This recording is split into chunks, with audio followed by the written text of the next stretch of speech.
Hello, my name is 길-환산스님 and this is Sun Meditation in English. The purpose of this program is to share with you the Sun or Korean Zen Buddhist teachings of my teacher, Sun Master Songdam.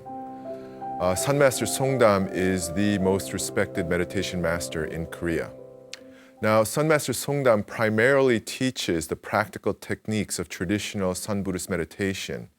So for you viewers at home, this is a participatory guided meditation program. And if you want to follow along, the first thing that you need to do is to prepare a meditation mat.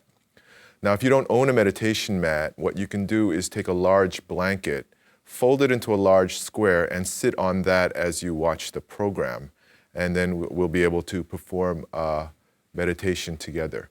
Now, before we enter into our guided meditation, what I would like to do first is to share with you Sun Master Songdam's teachings about the connection between meditation and attaining personal happiness.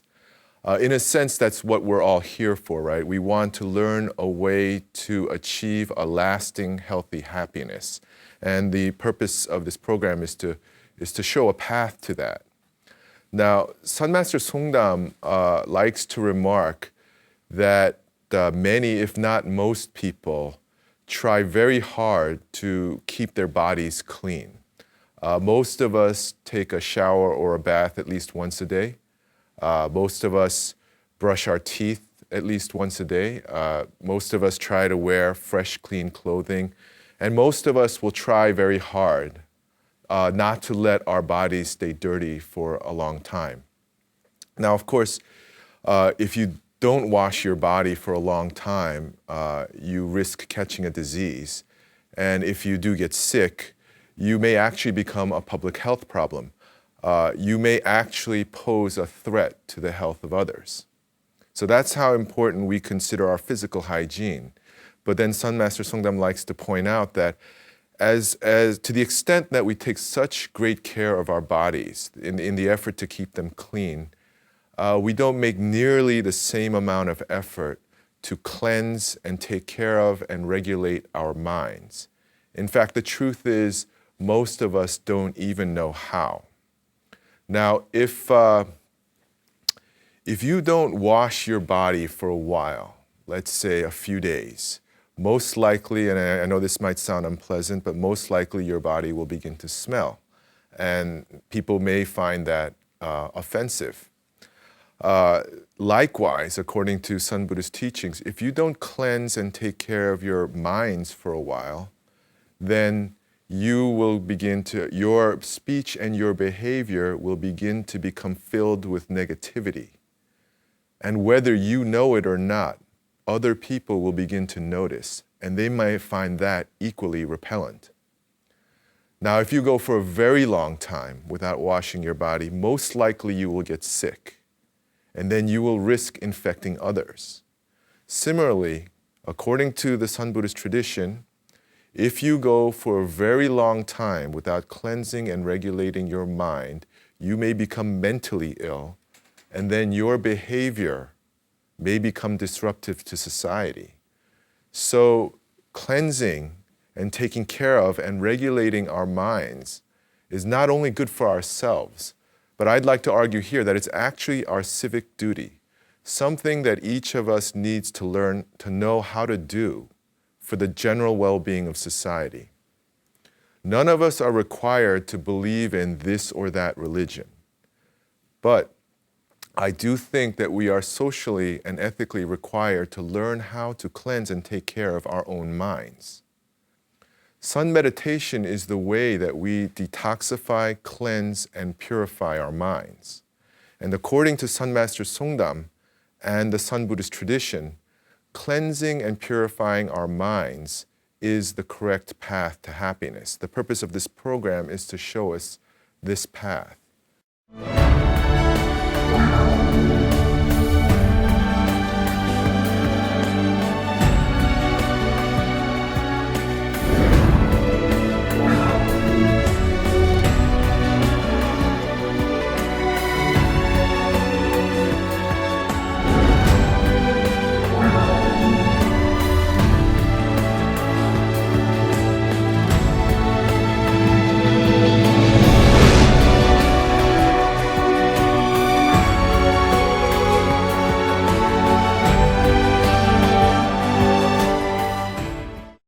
So, how do we perform sun meditation? This is where we can begin our guided meditation.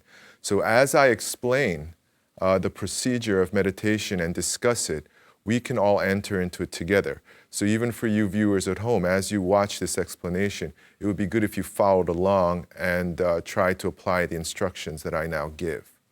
So, how do we begin sun meditation? We begin with posture. Correct posture is the first element. And this seated meditation posture is the most fundamental and basic posture of meditation. So why don't we begin with that? Now in seated meditation posture, what we do is we tuck one foot in like this and then place the other foot on the opposite lap. Now if your foot doesn't go all the way up on your lap, that's okay. You can just put it on your calf. And if it doesn't go up on your calf, that's okay. You can put it on the floor in front of you. Okay? Now straighten your back. Okay? Raise your shoulders up to your ears. Roll back and drop. Take the edge of your right hand, place it against your lower belly, and just let it rest. Don't hold your hand up in the air because that creates tension in your shoulder and neck. Just let it drop. Place your left hand on top of your right hand, and then let the tips of your thumbs meet, slightly raised to create a nice, elegant rainbow arc. Okay? Now what you want to do now is take your chin and tuck it in very slightly. And when you tuck your chin in, what will happen is the crown of your head will rise to the ceiling and completely straighten out the line of your spine from the crown of your head to your tailbone. Okay? With the tip of your tongue, you just want to rest it lightly against the roof of your mouth. Don't press. And allow the upper and lower rows of your teeth to rest gently against each other. Okay. Now you want to look straight forward. And you want to avoid staring at any specific object or pattern in the floor or some kind of point that catches your attention. You just want to look forward with a very soft gaze and allow your field of vision to present itself to you. Okay, so let's take a moment to ease into this posture. And just remove any tension in your body, any unnecessary tension. Pay attention to your face, your neck, and your shoulders, and just release any tension that you may feel there. So this is the first element of meditation. Now we enter into the second level of meditation, and each level takes us deeper. The second level of meditation is breathing. And in initiating sun meditation, we begin with what's called preparatory breathing. Okay, breathing in preparation for meditation. So in preparation breathing, what we do is we're going to breathe in very deeply through our nose and completely fill our chests. Allow your chest to completely expand, and then hold, and then when your chest becomes a little bit uncomfortable, we're going to release all the air and exhale through our mouths. Okay, and we'll try this 3 times. So all together, inhale and completely expand your chest. Hold. And exhale through your mouth.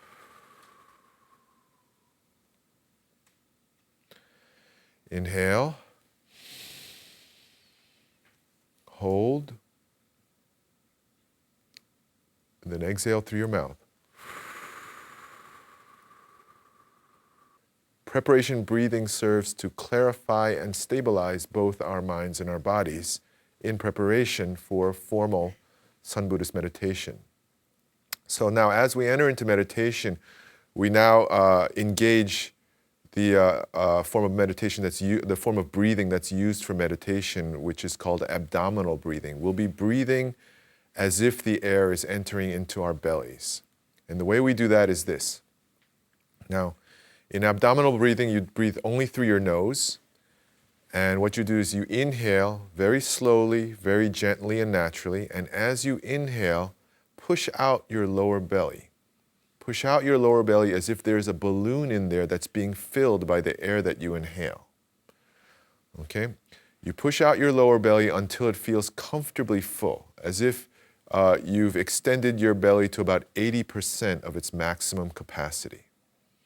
Then you hold for 2 to 3 seconds.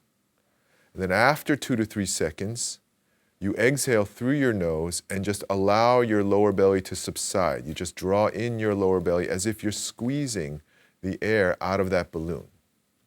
Okay? The exhalation should be slightly longer than the inhalation and the pause. So when you inhale, say 2 to 3 seconds, then pause for 2 to 3 seconds, and then when you exhale, exhale for 3 to 4 seconds. So why don't we all try that together? So inhale, hold, then exhale.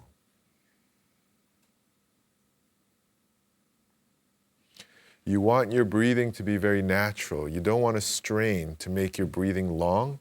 Sun Master Songdam recommends 3 seconds for inhalation, 3 seconds for pause, 4 seconds for exhalation.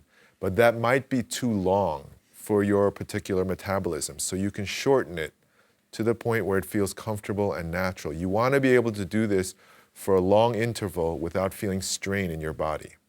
Okay? Now, why don't we try this together for a few moments? And what I would like you to notice is the relation between the way you breathe and the way you hold tension in your body. What we hope to find is that as your breathing becomes deeper, more relaxed, and longer and more natural, your body too will release its tension and start to feel relaxed and balanced. Okay?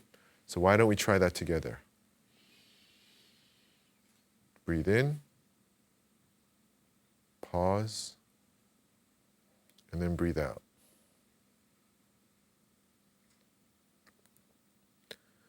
Inhale, pause, exhale. Now, what I would like to ask all of you here and also our viewers at home is to try to maintain this posture and this breathing for the duration of this program. Okay, so in a sense, you're going to be doing two things at once. You're going to be listening to my instruction while trying to maintain this posture and breathing. And so in this way, we learn and exercise meditation at the same time. Okay? So once again, inhale, pause, and then exhale. Inhale, pause, and then exhale. Now, the next thing that I would like to draw your attention to is the relation between our state of mind, our posture, and our breathing. As we hold this posture and exercise this abdominal breathing, pay attention to what's happening in our minds. Do you feel your thoughts and emotions settling down? Do you feel a little bit more clear-headed, a little bit more focused? Why don't we try it? Okay, and then you can experience the effect for yourselves. So once again, inhale, hold, and then exhale.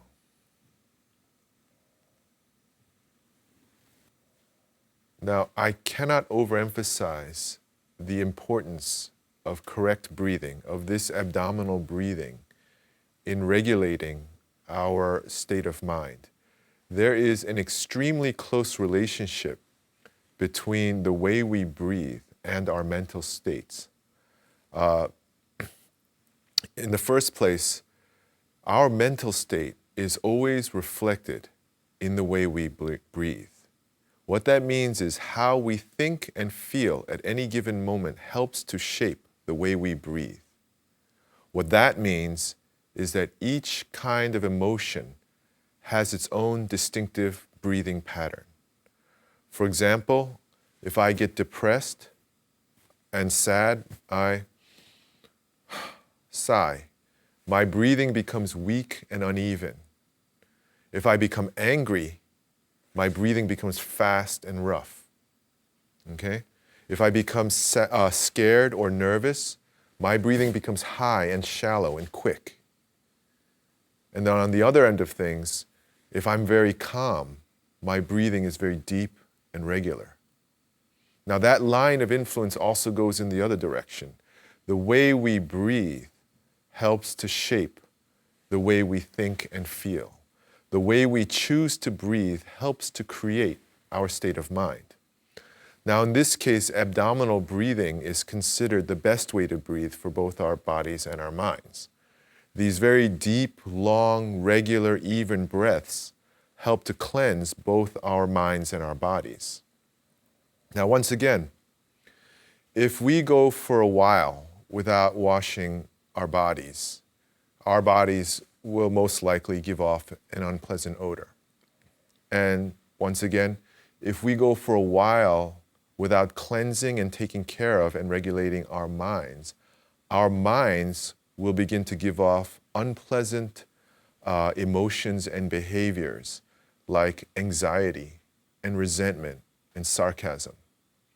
Now, if you just leave that alone, it becomes things like insensitivity and indifference and boredom and cynicism.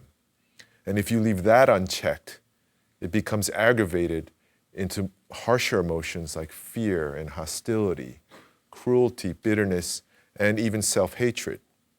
Now, if you leave that alone too, then you just get just hatred. And then in the end, finally, despair. So we as a society desperately need to learn how to wash these things away. Otherwise, we risk becoming infected by what Buddhists call the poisons of the mind. And if that happens, we risk getting other people infected. The only way to truly wash away these so-called poisons of the mind is meditation. When we engage abdominal breathing and enter into meditation, these stabilizing effects of this breathing help to make our minds fresh and clean. Our minds begin to feel fresh and clean. And when our minds feel fresh and clean and we continue to meditate and continue to engage this very healthy form of breathing, our minds become clear and calm and stable. Now, when our minds become clear and calm and stable and we still keep going with the meditation, then we begin to experience inner peace and stillness. And as we continue our abdominal breathing, as I hope you are now, as we continue our abdominal breathing and enter into deeper and deeper states of inner peace and stillness, we can begin to experience a kind of quiet joy and enhanced vitality. And this brings us to the first truly great lesson that meditation has to teach us, which is happiness can be created in our bodies and minds. We do not need to get so many things to become happy. We do not need to own the biggest houses or the fanciest cars or wear the most fashionable clothes. We don't have to have the most glamorous and prestigious jobs. We don't have to make incredible amounts of money. Things like peace and joy and vitality, love, in a word, happiness, once again, can be created just by using our bodies and minds, if we know how, if we know the correct method. Okay? So why don't we take a break here, and when we get back, we'll continue with our guided meditation.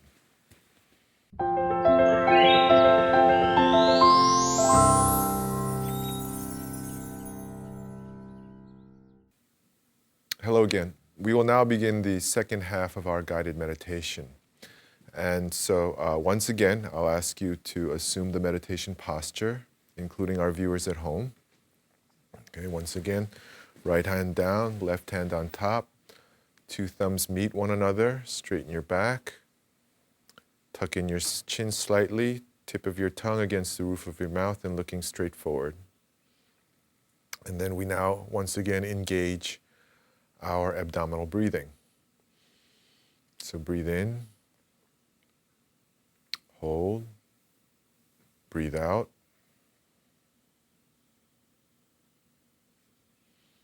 Breathe in, hold, and breathe out.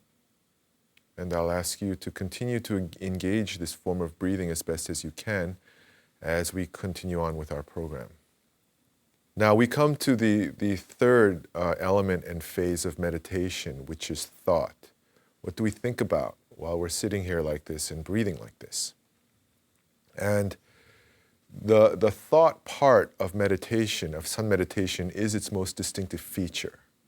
In sun meditation, when we are meditating, we're going to be asking ourselves a very special question called in Korean, 이 뭐고. Okay, now that means what is this, and I'll explain that shortly. But let me first say that a hwadu, also called a 공안, is a very special question in the sense that it directly addresses the most fundamental truth of our lives, our existence, and our consciousness, our reality. Okay?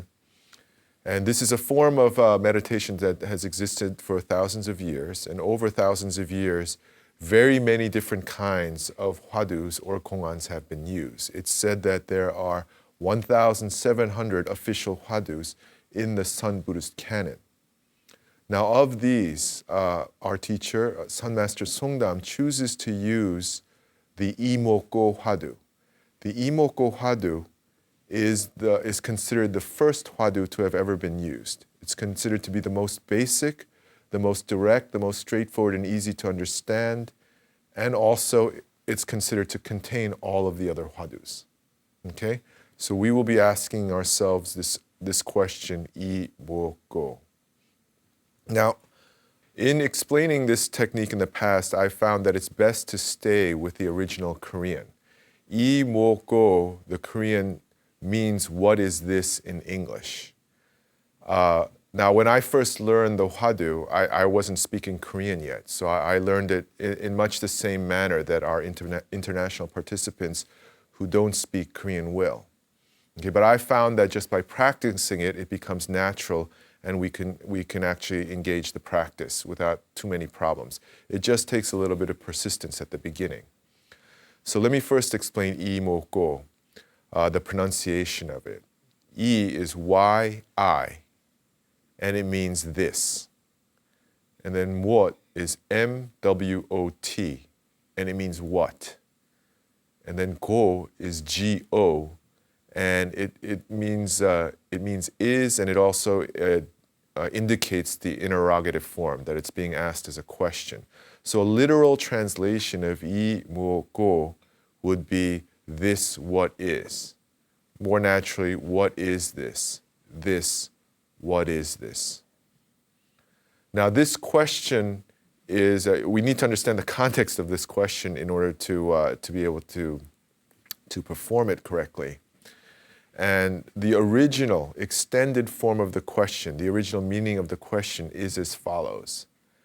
There is a thing here in the midst of all of my mental and physical functions, and yet it cannot be acquired from the midst of all of my mental and physical functions. What is this? 이모고. Okay? In simpler terms, when I ask myself 이모고, or what is this, I am asking, what is the thing that directs my body? What is the subject of my experience? When I think a thought, what is generating that thought? When I experience an emotion, what is feeling that emotion? When I feel happy, what is it that feels that joy? When I suffer sadness, what is it that feels that sorrow and pain? Okay. When I'm thinking, what is it in me that's generating that voice in my head? What is it in me that's hearing that voice in my head? When I see an image in my mind, what is looking at that image? This is the question that we're going to be asking ourselves. And let's proceed. How do we ask this question to ourselves on a technical level? And what we do is we combine it with our breathing and our posture. So we hold this posture, we engage abdominal breathing, we inhale, hold, and then as we exhale, at the same time as our exhalation, in our minds, we ask ourselves, I mo go. And the last syllable, G-O, we extend all the way to the end of the breath. Okay, so there's a physical component to learning how to ask this question. Okay, why don't we try it out loud for practice? So breathe in, hold, and then as we breathe out, Imoko. Okay, it helps to try it out loud. Okay, so once again, breathe in, hold, and together breathe out, Imoko. Now the purpose of meditation is not to ask this question to ourselves repetitively, just to repeat the question over and over. What we're trying to do is through the Imoko Hwadu, through the question of what is this directed at myself, I am trying to create what the Sun Buddhists call a state of doubt in my mind. Now this doubt is not a state of skepticism. You're not asking whether things are true, whether there's enlightenment, whether, the Buddha was right. When Sun Buddhists say doubt, they mean you're trying to create the state of questioning, the state of urgently wanting to know the answer to that question, but being unable to generate it. It is a state of questioning. And I'll use actually an old Sun Buddhist story that I learned from Sun Master Songdam to illustrate how this doubt feels. So this is kind of a puzzle that he once gave to us. And this is how the puzzle goes. Imagine that you have a very large bottle with a small neck. And in that bottle, you put in a baby duckling. And then you feed that baby duckling. And the duckling grows up into a big duck. Now the puzzle is this. How can I remove the duck from the bottle without damaging the bottle or tampering with the bottle and without hurting the duck? Okay?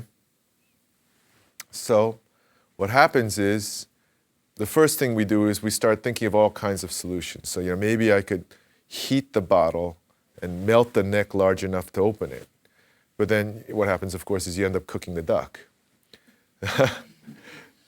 The other thing you could do is, one other thing you could do is try to drop a little wire and kind of pull the duck out. And then, of course, what you've done is you've hanged the duck. So you go through all these problems and solutions. It's okay to laugh. You go through all these issues, but there's simply no way to get the duck out of the bottle without changing either the bottle or the duck, without doing something to one of them. And yet, the question demands an answer. So what happens in the course of our story is after a while, you can't think of any more solutions. So you're just totally stuck. And you just sit there and go, how do I get the duck out of the bottle? How do I get the duck out of the bottle?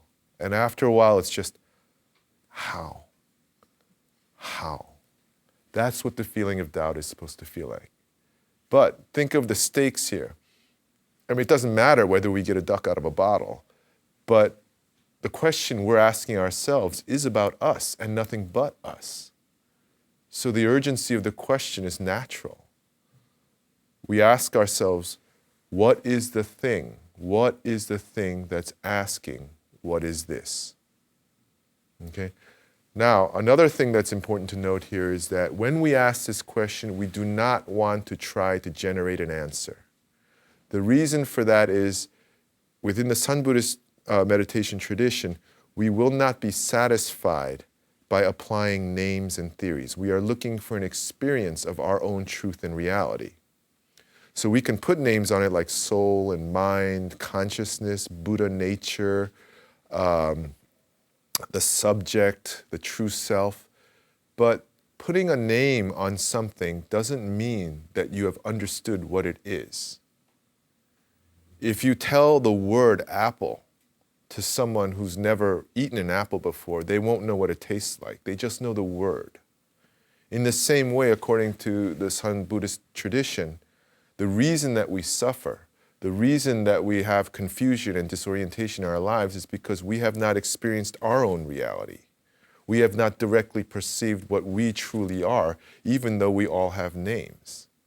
So when we say imoko, we are directing our attention to this central problem in our lives and keeping our attention on that. When someone calls our names, instantly there is something within us that responds, that recognizes this. When we ask the hwadu, we ask, what is the thing that has responded to the call of my name? When something touches me, I instantly feel that sensation. What is the thing inside me that has felt that sensation? And that's how we proceed in this practice. So why don't we try again? So once again, breathe. Hold, and then in our own minds, try to ask this question to yourself with the greatest possible sincerity and urgency.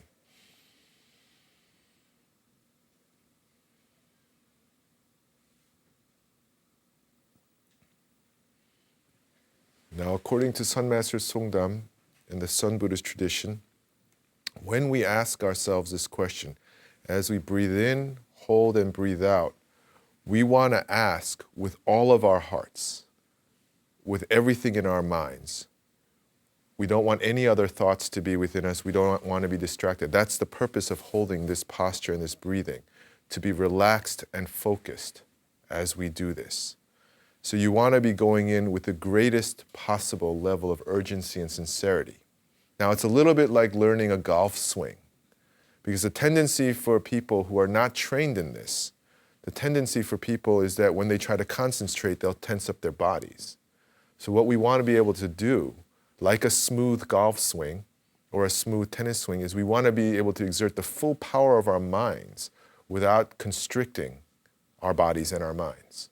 And that's what a lot of this practice entails.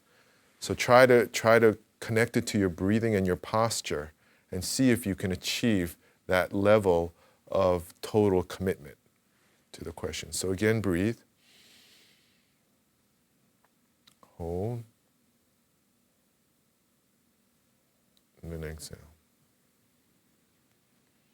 Now, when we began this program, I said that we would be talking about how meditation can lead to happiness.